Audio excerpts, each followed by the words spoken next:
अब झारखंड के सभी जिलों एवं शहरों में उपलब्ध। Hello good morning everyone, welcome to J L Jharkhand lives, Jharkhand number 1 YouTube study channel. दोस्तों आज है 29 जनवरी और हम लोग यहाँ पर आज 29 जनवरी के झारखंड के महत्वपूर्ण करंट अफेयर के क्वेश्चंस देखने वाले हैं। तो दोस्तों अगर आप जे एल झारखंड लाइव्स चैनल में अगर नए हैं तो सबसे पहले चैनल को जरूर सब्सक्राइब कर लीजिए और साथ ही जो बेल आइकन बना हुआ है उसको प्रेस कर लीजिए ताकि आगे का जो भी अपडेट्स आएगा, वीडियो आएगी, नोटिफिकेशन सबसे पहले आपको यहाँ पर मिल जाया करेगी। तो दोस्तों चैनल को जरूर सब्सक्राइब कर लीजिए और पीडीएफ के लिए आप हमारे टेलीग्राम ग्रुप ज्वाइन कर लीजिए। वीडियो के नीचे आपको डिस्क्रिप्शन में लिंक मिल जाएगी, आप वहां पर क्लिक कर हमारा टेलीग्राम ग्रुप ज्वाइन कर सकते हैं। डेली शाम के 7 बजे वहां पर पीडीएफ प्रोवाइड कर दी जाती है, तो पीडीएफ के लिए हमारा टेलीग्राम ग्रुप जरूर ज्वाइन कर लीजिए। और चलिए हम लोग यहाँ पर आज 29 जनवरी के झारखंड के महत्वपूर्ण करंट अफेयर के क्वेश्चन देखते हैं। तो यहाँ पर आज का पहला प्रश्न है, गणतंत्र दिवस के अवसर पर झारखंड के किस विभाग के झांकी को प्रथम पुरस्कार दिया गया है? तो इसका सही आंसर होगा यहाँ पर ऑप्शन नंबर ए इज बिल्कुल सही आंसर हो जाएगा। तो सूचना एवं जनसंपर्क विभाग की झांकी थी जिसे प्रथम पुरस्कार दिया गया है। तो ऑप्शन नंबर ए इज बिल्कुल सही आंसर हो जाएगा। गणतंत्र दिवस के अवसर पर झारखंड के सूचना एवं जनसंपर्क विभाग को प्रथम पुरस्कार दिया गया है। चलिए हम लोग यहाँ पर और भी महत्वपूर्ण फैक्ट्स हम लोग यहाँ पर देख लेते हैं। तो गणतंत्र दिवस के अवसर पर रांची के मोरहाबादी मैदान में कुल 11 विभागों की झांकियां निकाली गई। इनमें प्रथम स्थान सूचना जनसंपर्क विभाग की झांकी को मिला है, जिसमें परमवीर चक्र विजेता लायंस नायक अल्बर्ट एक्का के संघर्ष को दर्शाया गया था। ठीक है, तो पहला जो स्थान मिला है वो सूचना एवं जनसंपर्क विभाग के झांकी को मिला है। दूसरा स्थान जो प्राप्त हुआ है वो पेयजल एवं स्वच्छता विभाग की झांकी को मिला है और तीसरा स्थान जो प्राप्त हुआ है वो परिवहन विभाग की झांकी को मिला है। ठीक है, तो याद रखिएगा, पहला स्थान सूचना एवं जनसंपर्क विभाग की झांकी को, दूसरा स्थान पेयजल एवं स्वच्छता विभाग की झांकी को और तीसरा स्थान परिवहन विभाग की झांकी को पुरस्कार जो है वो दिया गया है, प्रथम, द्वितीय और तृतीय पुरस्कार। तो मैं एक अलग से वीडियो भी डिटेल्स में प्रोवाइड कर चुका हूं, अगर आप नहीं देखे हैं तो वो देख लीजिए, उसमें सारे मैं डिटेल्स में एक्सप्लेन किया हूं और थीम क्या थी वो भी वहां पर मैं बता दिया हूं। तो ये यहाँ पर प्रथम पुरस्कार की जो झांकी थी वो यहाँ पर देख सकते हैं पिक्चर में। चलिए अगले प्रश्न की ओर चलते हैं और अगला प्रश्न है यहाँ पर, सड़क परिवहन एवं राजमार्ग मंत्रालय ने national highway authority of India को झारखंड में किन 2 इकोनॉमिक ग्रीन कॉरिडोर बनाने की स्वीकृति प्रदान की है? तो इसका सही आंसर जो होगा यहाँ पर ऑप्शन नंबर सी इज बिल्कुल सही आंसर हो जाएगा। तो ए एवं बी दोनों ही। तो पहला जो है वो 2 इकोनॉमिक ग्रीन कॉरिडोर का निर्माण किया जाना है और पहला जो है वो रांची से संबलपुर होगा और दूसरा जो है यहाँ पर वो धनबाद से रायपुर होगा। तो भारतमाला प्रोजेक्ट के तहत ये 2 इकोनॉमिक ग्रीन कॉरिडोर का निर्माण किया जा रहा है और सड़क परिवहन एवं राजमार्ग मंत्रालय ने यहाँ पर मंजूरी प्रदान कर दी है, स्वीकृति प्रदान कर दी है national highway authority of India को। तो ऑप्शन नंबर सी इज बिल्कुल सही आंसर हो जाएगा। चलिए हम लोग यहाँ पर पूरी डिटेल्स में यहाँ पर देख लेते हैं। तो सड़क परिवहन एवं राजमार्ग मंत्रालय ने national highway authority of India को झारखंड में 2 इकोनॉमिक ग्रीन कॉरिडोर बनाने की स्वीकृति दे दी है। यह ग्रीन कॉरिडोर जो निर्माण किया जाएगा वो रांची से संबलपुर एवं धनबाद से रायपुर तक भारतमाला प्रोजेक्ट के तहत एक्सप्रेसवे बनने का रास्ता यहाँ पर साफ हो गया है, स्वीकृति प्रदान कर दी गई है यहाँ पर मंत्रालय के द्वारा, भारत सरकार के द्वारा। यह दोनों एक्सप्रेसवे देश में जो है यहाँ पर अनोखे होंगे क्योंकि इन पर जानवरों के लिए अलग ओवरपास बनेंगे। ठीक है, तो ये सड़क सपोज की सड़क जा रहा है तो एक ऊपर से यहाँ पर जो है वो ओवरपास बनाया जाएगा ताकि जो जानवर हैं वो आसानी से आप यहाँ पर एक साइड से दूसरे साइड जो है वो जा सके, सड़क के आर पार हो सके आसानी से बिना कोई दुर्घटना के। साथ ही एक्सप्रेसवे के दोनों ओर जो है यहाँ पर 8 फीट ऊंची गार्डवाल हमेशा रहेगी। ठीक है, दोनों साइड जो है यहाँ पर गार्डवाल बनाया जाएगा ताकि जो है यहाँ पर दुर्घटनाएं ना हो और इसका लक्ष्य जो है वो निर्माण करने का वो 2022 तक है। तो इन दोनों ग्रीन इकोनॉमिक कॉरिडोर को जो निर्माण किया जाना है वो वर्ष 2022 तक निर्माण कर लेना है। यहाँ पर इसकी लक्ष्य यहाँ पर निर्धारित की गई, तिथि जो की गई है वो वर्ष 2022 तक इसका निर्माण किया जाएगा।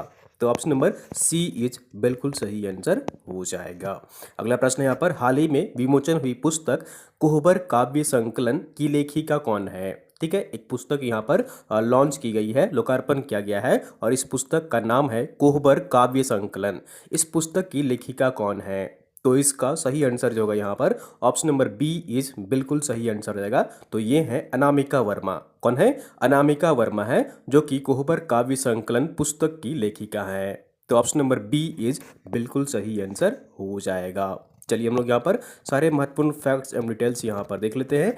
तो भोजपुरी गीतों की उभरती गायिका अनामिका वर्मा की पुस्तक कोहबर काव्य संकलन का विमोचन हाल ही में किया गया है। यह पुस्तक बिहार झारखंड के उन कलाकारों को समर्पित की गई है जिन्होंने लोकगीतों को अभिव्यक्ति दी है लेकिन समय की धुन में कहीं खो गए हैं। झारखंड के हजारीबाग से ताल्लुक रखने वाली अनामिका वर्मा ने सेंट जोसेफ कॉलेज पटना से उच्च अध्ययन किया है। और अनामिका वर्मा जो है वो किस जिले से? यहाँ पर हजारीबाग से है, हजारीबाग शहर से, हजारीबाग जिले से बिलोंग करती है। अनामिका वर्मा ने कोहबर के इतिहास एवं बारीकियों से आम जन को परिचित करने के लिए पुस्तक लिखी है।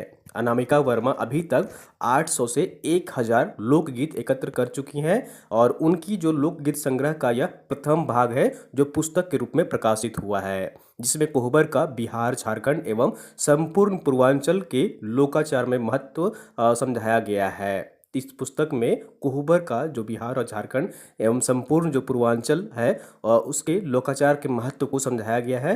पुस्तक में अनामिका ने हजारीबाग के चित्रों की तस्वीरें भी यहाँ पर सम्मिलित किए हैं। तो कोहबर जो है यहाँ पर उसे सम्मिलित किया गया है, चित्र के रूप में भी दर्शाया गया है इस पुस्तक में। तो ये है अनामिका वर्मा और इन्होंने ही यहाँ पर इस पुस्तक को लिखा है और इसका विमोचन किया गया है हाल ही में। तो ऑप्शन नंबर यहाँ पर जो होगा बी इज बिल्कुल सही आंसर हो जाएगा। अगला प्रश्न है यहाँ पर, हाल ही में झारखंड के किस जिले में ब्रिटिश काल की किताब एवं गैजेटियर मिली है? ठीक है, हाल ही में झारखंड के किस जिले में ब्रिटिश काल की किताब मिली है, ब्रिटिश काल के छपे हुए पुस्तक मिले हैं एवं गैजेटियर मिली है? तो इसका सही आंसर जो होगा यहाँ पर ऑप्शन नंबर सी इज बिल्कुल सही आंसर रहेगा। तो पलामू जिले में, किस जिले में? पलामू जिले में ब्रिटिश काल की किताब मिली है और गैजेटियर मिली है। तो ऑप्शन नंबर सी इज बिल्कुल सही आंसर हो जाएगा। चलिए हम लोग यहाँ पर सारे महत्वपूर्ण फैक्ट्स एंड डिटेल्स यहाँ पर देख लेते हैं। तो हाल ही में झारखंड के पलामू जिले के ब्रिटिश काल की किताब एवं गैजेटियर प्राप्त हुई है। लगभग 35 वर्षों से बंद पड़ी उपेक्षित पलामू उपायुक्त कार्यालय के पुराने पुस्तकालय का जब ताला खोला गया तब वहां से ब्रिटिश काल की किताबें एवं विभिन्न जिलों के गैजेटियर प्राप्त हुए हैं। इस दौरान बड़ी संख्या में ब्रिटिश राज में प्रकाशित पुस्तकें सहित विभिन्न जिले के गैजेटियर मौजूद थे। तो एक पुराना बंद लाइब्रेरी था, पुस्तकालय था, जिसे अब यहाँ पर खोला गया है। उस लाइब्रेरी में, उस पुस्तकालय में ब्रिटिश काल की किताबें यहाँ पर मिली हैं, जैसा कि आप यहाँ पर पिक्चर में देख पा रहे हैं। और ये कहाँ पर मिला है? तो ये पलामू जिले में मिला है। तो ऑप्शन नंबर बी इज बिल्कुल सही आंसर हो जाएगा। चलिए अगले प्रश्न की ओर चलते हैं और अगला प्रश्न है यहाँ पर, हाल ही में झारखंड के किस पॉलिटेक्निक कॉलेज को best polytechnic with industries interface in Jharkhand 2020 का पुरस्कार दिया गया है? तो इसका सही आंसर जो होगा यहाँ पर ऑप्शन नंबर डी इज बिल्कुल सही आंसर हो जाएगा। तो ये जो है पॉलिटेक्निक कॉलेज है वो गुमला में स्थित है। कहाँ पर स्थित है? गुमला पॉलिटेक्निक कॉलेज है, जिसे कि यहाँ पर जो पुरस्कार दिया गया है वो best polytechnic with industries interface in Jharkhand 2020 का पुरस्कार दिया गया है। तो ऑप्शन नंबर डी इज बिल्कुल सही आंसर हो जाएगा। तो यहाँ पर देख लीजिए, हाल ही में centre for education growth and research CSR नई दिल्ली द्वारा आयोजित राष्ट्रीय शिक्षा गौरव पुरस्कार समारोह में गुमला के पॉलिटेक्निक कॉलेज को best polytechnic with industry interface in Jharkhand 2020 का पुरस्कार दिया गया है। तो ऑप्शन नंबर डी इज बिल्कुल सही आंसर हो जाएगा। चलिए अगले प्रश्न की ओर चलते हैं और अगला प्रश्न यहाँ पर, झारखंड के किस कलाकार को सर्वोच्च नृत्य प्रस्तुति के लिए कलाश्री इंटरनेशनल अवार्ड प्रदान किया गया है? ठीक है, यहाँ अगला प्रश्न है, झारखंड के किस कलाकार को सर्वोच्च नृत्य प्रस्तुति के लिए कलाश्री इंटरनेशनल अवार्ड प्रदान किया गया है? तो इसका सही आंसर जो होगा यहाँ पर ऑप्शन नंबर ए इज बिल्कुल सही आंसर रहेगा। तो ये है विपुल नायक। कौन है? विपुल नायक है, जिनको कलाश्री इंटरनेशनल अवार्ड प्रदान किया गया है। तो ऑप्शन नंबर ए इज बिल्कुल सही आंसर हो जाएगा। चलिए हम लोग यहाँ पर पूरे डिटेल्स में देख लेते हैं।